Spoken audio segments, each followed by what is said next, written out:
Kenapa sekarang makin banyak anak muda yang terkena hipertensi dan apa langkah penanganan paling efektif selain bergantung pada obat-obatan?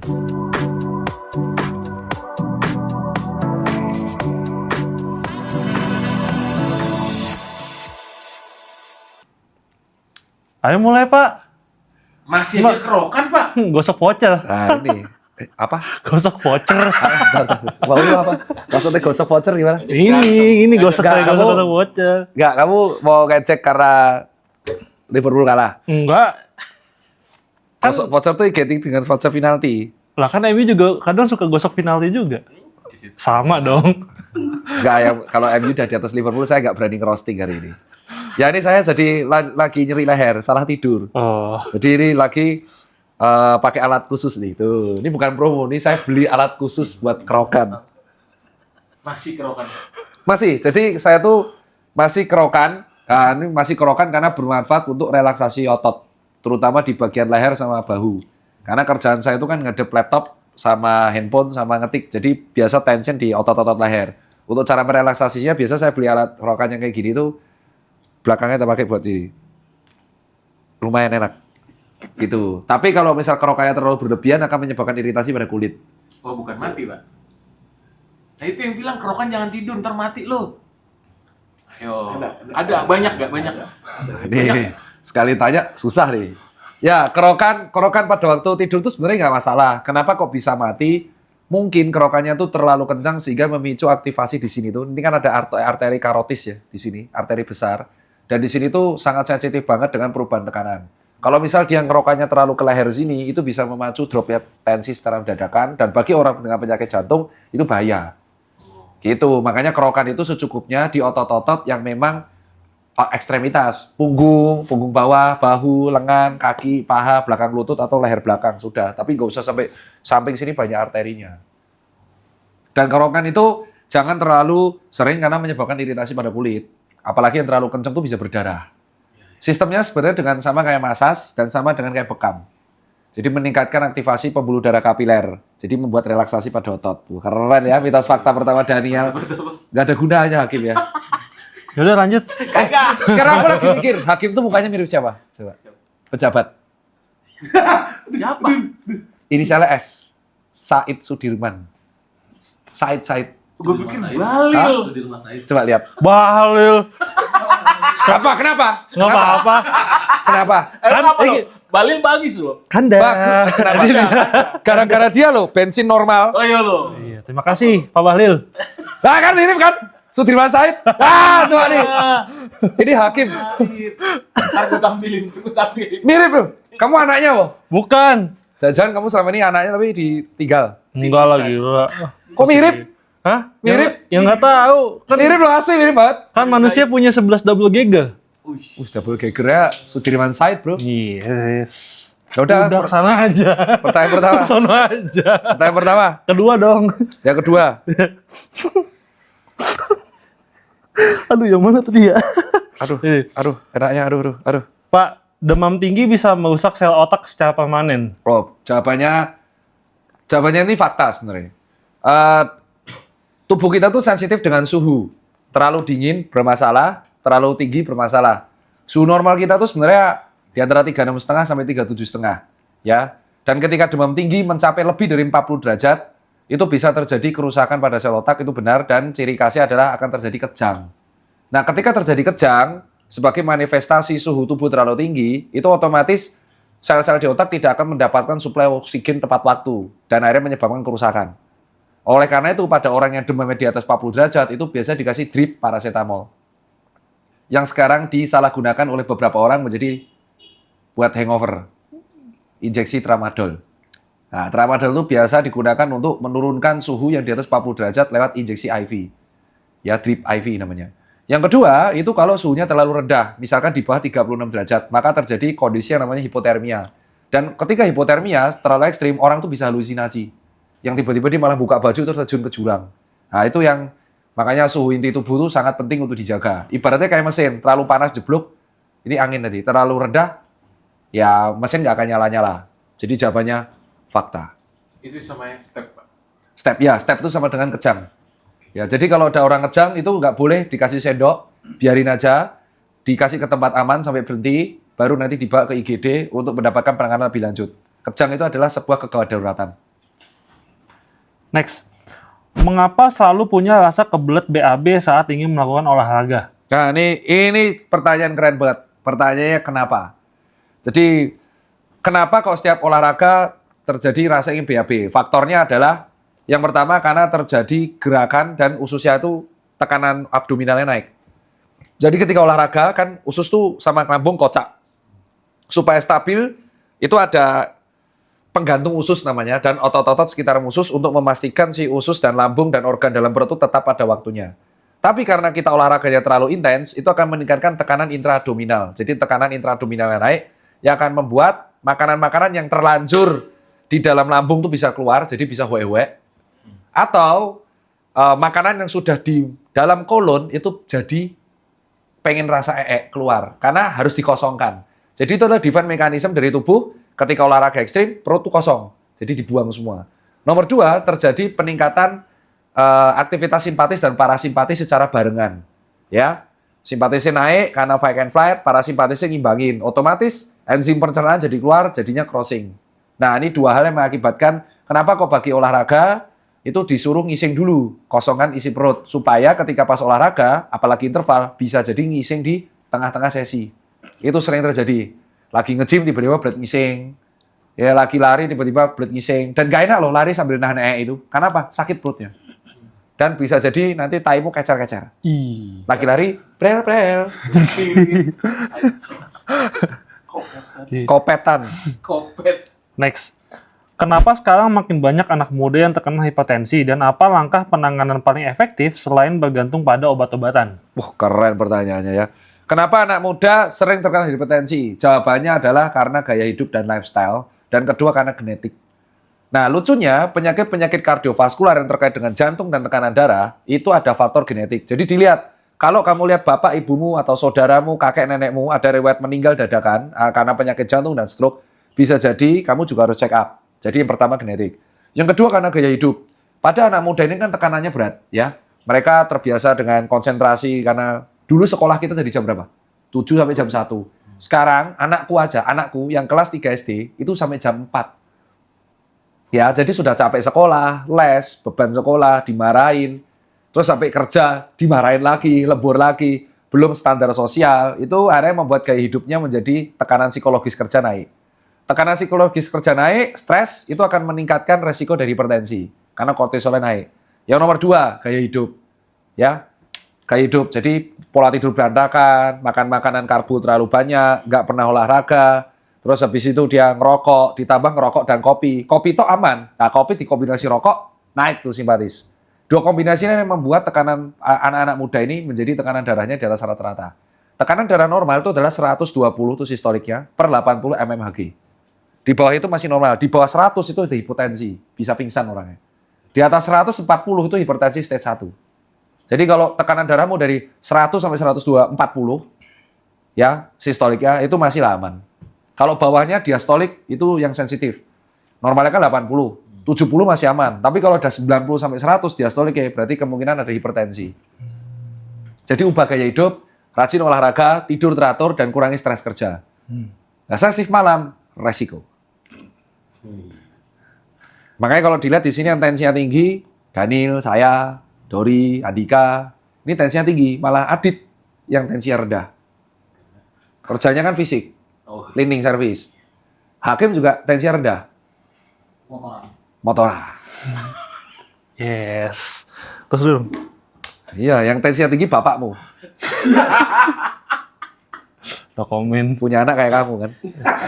Anak satu, hobinya kayak gini. Next nih Pak. Tadi masih berhubungan sama rokok dan kopi. Kenapa orang yang merupakan mantan perokok itu ngopinya lebih kenceng? Oh, saya contohnya. Nah, Jadi kenapa kasus. orang mantan perokok kopinya lebih kenceng? Salah satu impact dari nikotin, dia akan membuat ketergantungan. Dan efek sampingnya adalah dia membuat aktivitas parasimpatis naik dan membuat jantung tuh jadi terdependable sama nikotin. Oke, ketika dia withdrawal atau tidak rokok, dia akan menjadi withdrawal. Jadi dia rasanya asam, terus habis itu rasanya nggak bisa konsentrasi dan lemes. Karena biasanya dia butuh rokok untuk menstabilkan tekanan darahnya. Nah, untuk orang udah berhasil ngerokok itu hebat.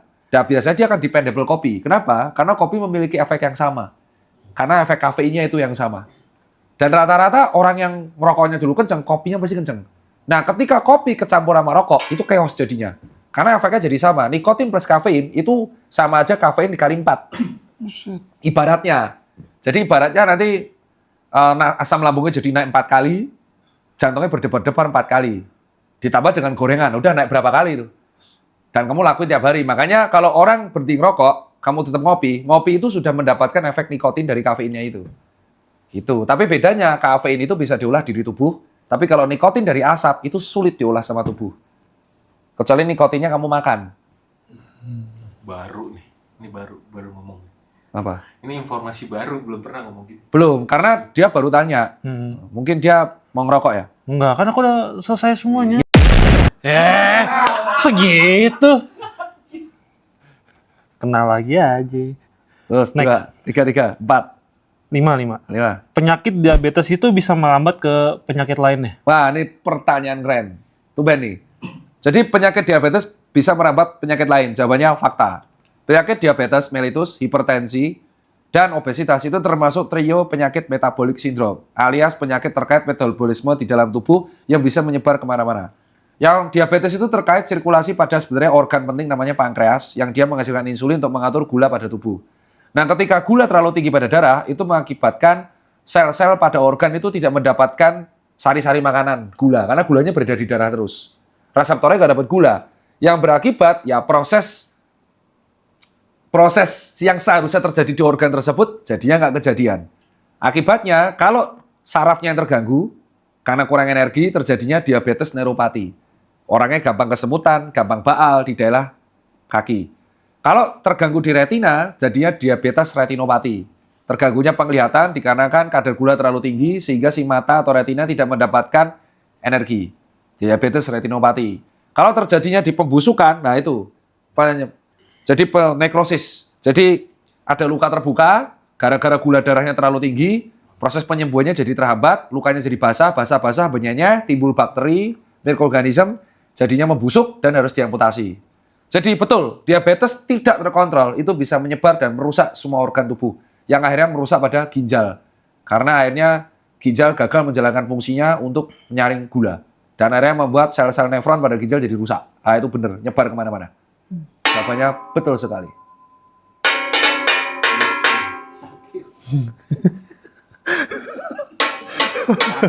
Oh iya.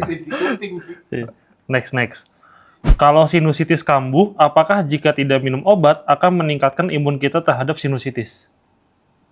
Oh, ini jawabannya sulit nih. Sinusitis itu penyakit kambuhan, betul. Dan sinusitis itu adalah sebuah infeksi pada sinus. Dan setiap manusia itu memiliki sinus pada tengkoraknya. Dan sinus itu sebenarnya ada silianya yang bertugas untuk mengalirkan lendir biar tengkorak ini stabil. Nah, ketika terjadi infeksi pada sinus, akhirnya silia-silia ini berhenti mengalirkan lendir dan akhirnya lendirnya terperangkap dan membuat kepala kita menjadi sangat nyeri. Dan ketika lagi kambuh, itu gejalanya adalah nyeri yang hebat pada kalau terkena di maksilaris, ya nyerinya di pipi, di frontalis nyeri di sini, di ethmoidalis nyeri belakang mata, dan akhirnya itu harus ditangani dengan baik masuk IGD karena nyerinya luar biasa hebat. Dan biasanya akan mendapatkan obat-obatan. Sinusitis itu yang tidak ditanganin itu bisa merembet ke penyakit sistemik. Sehingga betul sinusitis itu menjadi ranah dokter spesialis THT dan jika kalian mendapatkan perawatan sinusitis itu harus dipantau sama dokter SPTHT dan jangan pernah diagnosa diri sendiri. Kalau kalian sudah dikasih obat, dikasih penanganan dan tidak dilakukan dengan baik, sinusitismu nggak akan sembuh dan bisa tambah parah dan menyebabkan infeksi sistemik. Karena ingat tengkorak kita ini banyak organ penting dari otak dan mata. Sehingga ketika sinusitismu tidak ditangani dengan baik, itu bisa naik infeksinya kemana-mana. Itu jawabannya. Dan ciri khas orang yang sinusitisnya nggak kelar-kelar itu nafasnya bau amis. Karena THT. Telinga, hidung, tenggorokan jadi satu. Ketika infeksi di belakang tengkorak, jadi abses. Nanti nafasnya jadi ikutan bau amis. Bukan habis makan telur. Jadi hati-hati buat kalian sinusitis. Perkara komen apakah sinusitis kelar dengan operasi atau tidak, setahu itu adalah ranahnya SPTHT. Jadi sinusitis itu ranah SPTHT, bukan ranah dokter lain. Dokter umum hanya level mendiagnosa, menangani kedaruratan, dan rujuk ke SPTAT. Ini harus dipotong ya per toktik. Next. Gaya hidup anak yang terlalu higienis atau terlalu protektif di masa kecil justru bisa membuat sistem imun anak jadi lebih lemah dan mudah sakit saat Ini besar. pertanyaannya keren-keren nih. Saya minta ciki. Keripik tempe. Ciki aja. Ciki. Ciki.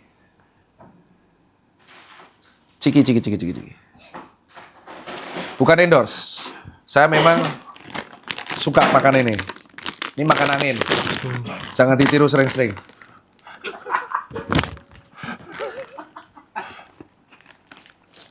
Bukti bahwa saya manusia biasa. Yes. Nah, Bukan tawon. Tapi olahraga. Anjir, bukan tawon. Mulai. oke, pertanyaannya adalah anak yang terlalu jadi gini. Ini suara sendalnya kedengeran. Ini pasti istriku lewat. Ya, nah. Gitu. Suara sendalnya itu lewat. Nah, dah gitu. Jadi pada dasarnya yang kalian harus tahu, anak itu kan ketika lahir dia tidak mendapatkan imunitas dari ibunya. IgG. Ya, aku lupa IgG apa ya, imunoglobulin G apa IgM ya, IgG yang dari ibunya. Dan dengan kolostrum ASI pertama dari ibu itu akan memberikan antibodi tambahan supaya si anak ini akan tahan dengan memiliki pertahanan yang mirip dengan ibunya. Nah, tetapi anak ini kan butuh paparan dengan mikroorganisme yang ada. Contoh, anak-anak yang dari awal dipaparkan suka main luar, outdoor gitu kan, dia akan cenderung mendapatkan sinar matahari, sirkulasi udara langsung, dan dipaparkan dengan bakteri-bakteri dan virus yang ada di sofa, di pagar, dan kawan-kawan. Sehingga akhirnya imunitasnya akan terbentuk secara alami. Ditambah dengan vaksinasi. Ya, kalau saya kubu orang tua yang pro vaksinasi dan imunisasi. Tapi di luar sana kan ada yang anti kan.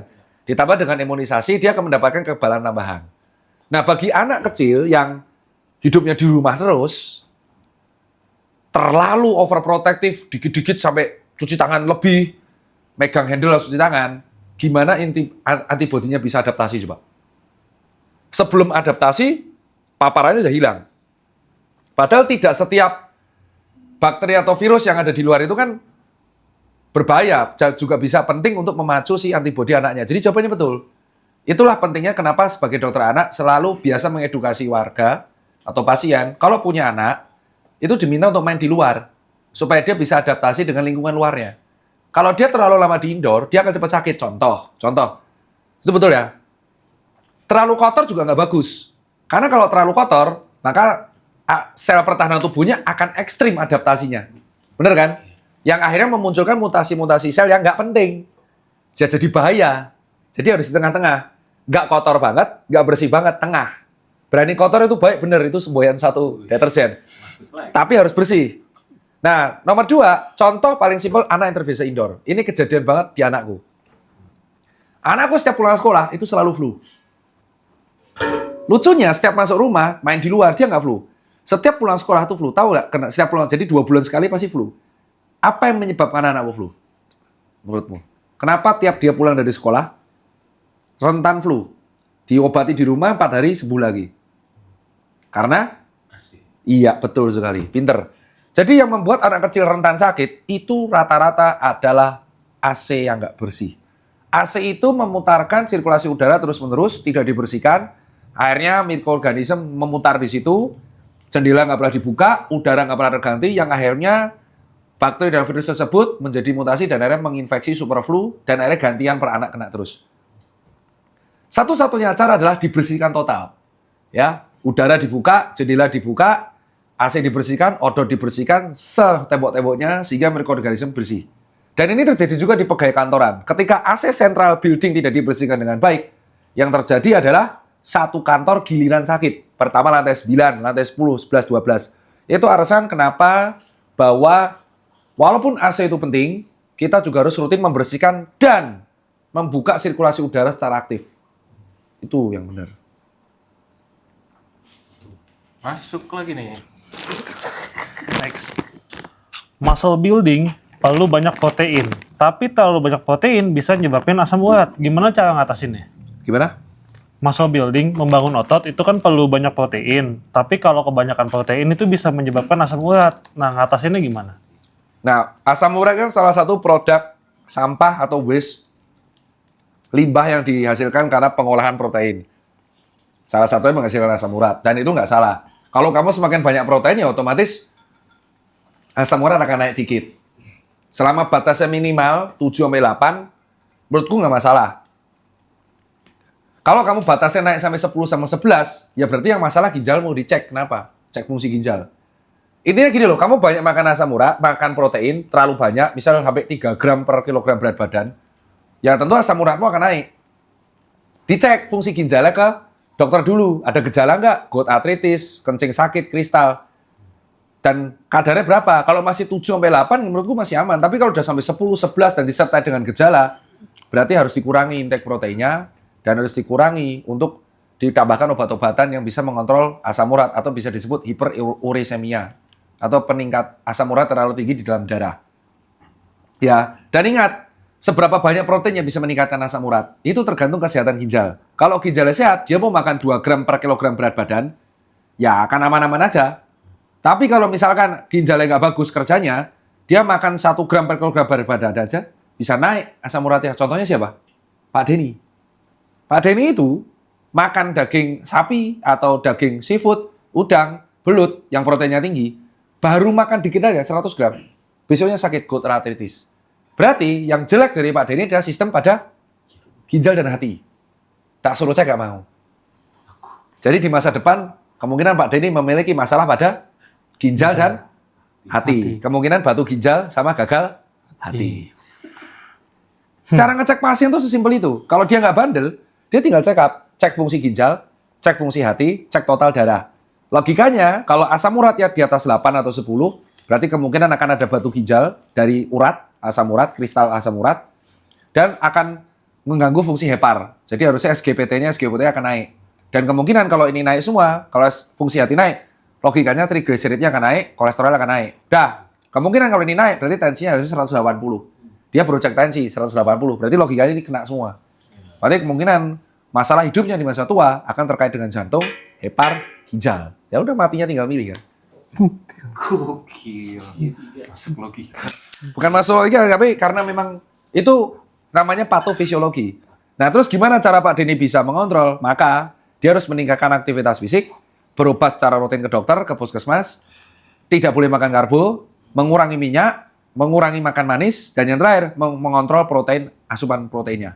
Sambil meningkatkan olahraganya sampai masuk ke berat ideal. Kalau dia nggak melakukan, maka fungsinya akan terus menurun. Ciri khasnya, Pak Denny mulai sering demam sebulan sekali. Demamnya nggak jelas. Nah, itu berarti ada masalah pada hepar. Gitu. Sama empedu. Yang penting jangan ada tiba-tiba bau busuk dari rumah Tirta. Oh. Aduh. Pakai tikus maksudnya.